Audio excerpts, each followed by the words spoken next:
For decades now, scientists have been warning about the devastating effects of climate change, urging, begging even, world governments to take action. And now experts suggest it may be too late to reverse at least some effects. A new study from Carnegie Mellon University finds that even if the world's ambitious global climate targets are met, the Earth is still set to lose up to half its glaciers by the year 2100, which could have a significant impact on sea level rise. But it's not just glacial ice, it's Arctic ice too. Even if we meet targets to limit global warming, the Intergovernmental Arctic Council found that substantial changes to Arctic climate will continue until 2050, with a real chance that we'd see an ice-free Arctic at the end of summer 2040. Part of the reason it seems so difficult to mobilize action around climate is because it seems like the effects such as ice loss and sea level rise, are still far off in the future. But climate change is not a future event. It's happening right now with severe consequences. Residents of Rio Verde, Arizona, are in the middle of a lawsuit against the city of Scottsdale, which just shut down the suburb's water supply after a year of warnings that the municipal water source was running dry. Here's NBC's Vaughn Hilliard with more. Within a matter of days, our water tanks at our homes will be dry. We just need Scottsdale to process that water. Scottsdale had been warning residents that the supply of water brought in by tankers could be cut off, noting developers of Rio Verde bypassed a state law, which on the books would have required them to prove a guaranteed supply of water for the next 100 years. But the supply of water in the greater area continues to drop. A decades-long drought, depleted groundwater sources, and reservoirs at record lows, leaving Rio Verde foothills an unincorporated town without its own supply of water, high and dry.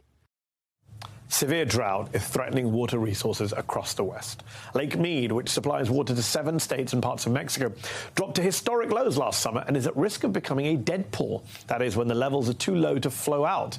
Drought and overconsumption of water are also having dangerous consequences in Utah, where scientists now predict the Great Salt Lake could completely dry up in the next 5 years, exposing nearby residents to toxic dust from the dried lake bed. Not only is climate change exacerbating the severe drought in the western United States, it's exacerbating extreme weather events like heat waves and floods. We saw the country's latest example of extreme flooding in California just this month after an onslaught of storms inundated the state with nearly a year's worth of rain in just 3 weeks. And while climate change is not the direct cause of these specific storms, scientists say this extreme variability in California, the years of severe drought, then sudden and devastating deluge of waters, will become more common as the Earth gets warmer. All of this is quickly becoming our new normal, unless, of course, we start taking drastic measures. For its part, the Biden administration says it is making climate a priority. The United States government is putting our money where our mouth is to strengthen accountability for climate risk and resilience. We're proving that good climate policy is good economic policy.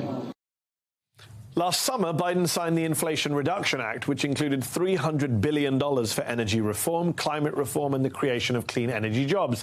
And in addition to rejoining the Paris Agreement, Biden set a goal of cutting U.S. greenhouse gas emissions by at least half by the year 2030 and reaching net zero emissions by 2050. It's an ambitious, yet seemingly difficult goal. A recent analysis found U.S. emissions actually increased by 1.3% last year, even with renewables surpassing coal.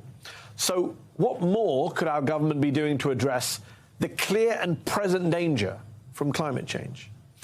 In a moment, I'll speak to the National Climate Advisor at the White House. But first, joining me now is Professor Michael Mann, director of the Penn Center for Science, Sustainability and the Media. He's also the author of The New Climate War. Michael, thanks for coming back on the show. I believe you've just released a study yourself showing record high ocean temperatures. How does that affect climate generally, and how can that affect the more severe events we're seeing, extreme drought, massive storms, so-called 1,000-year floods that seemingly are every year now? Yeah, thanks, Mehdi. It's good to be with you. And, there's no question, if you want to really measure the effect of carbon pollution on our climate, the best place to look is the oceans, because 90% of the heating is going into the oceans. And while surface temperatures fluctuate from year to year because of things like the El Nino phenomenon, when you look at the overall heating of the ocean, that is one record after the next. Every year, it's like Groundhog Day. Every year, we do another study to assess the ocean heat content and find we've reached a new record. And what happens in the oceans doesn't stay in the oceans. That heating is providing the moisture to feed these bomb cyclones that have struck the West Coast. That warming is also responsible for the increased severity of hurricanes that have impacted us here on the east coast of the U.S. As you said before, worsened drought, worsened heat, greater heat, worse floods, superstorms. This is the face of climate change. It's not subtle. It's not far away. The impacts are being felt by us now on a daily basis. So, Michael, we're seeing some communities come together to take action where they can on climate change. Some Detroit restaurants, for example, are working to eliminate food waste from their operations and the resulting CO2 emissions that come from that waste. In California, some farmers are turning newly barren, drought-ridden farmland into solar farms to help both with energy and water crises in that state. And, you know, as laudable as these steps are, how far can these smaller scale actions realistically go without larger scale systemic action by government, by large corporations? Yeah, you put your finger on it, Mehdi. You know, these things help at the fringes. Individual action, some of these smaller scale efforts certainly are helpful. If nothing else, they raise awareness about the problem. But the most important thing the individual can do is, of course, to put pressure on our policymakers, on our politicians. Vote and do everything else that you can to force their hand. Look, you mentioned the Inflation Reduction Act. It's the most aggressive climate legislation that's ever been signed into law by President Biden last year. But there's no doubt that congressional Republicans will do everything they can to sabotage the implementation of the climate provisions. And so it requires vigilance.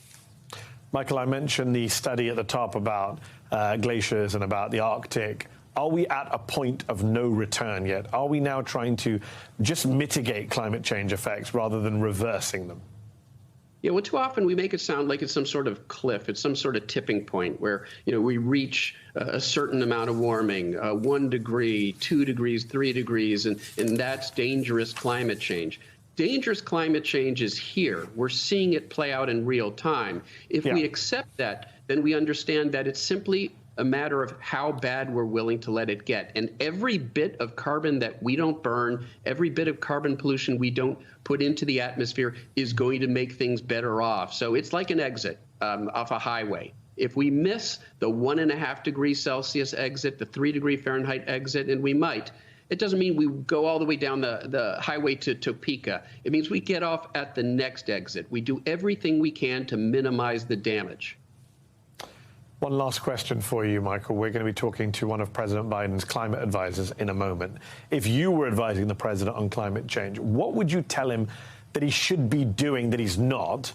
And what would you tell him to stop doing that he is? Yeah, well, there's still some support for new fossil fuel infrastructure. And the International Energy Agency, which is no cheerleader for renewable energy, it's been no cheerleader for climate action, fairly conservative institution, but it has been very clear on this point.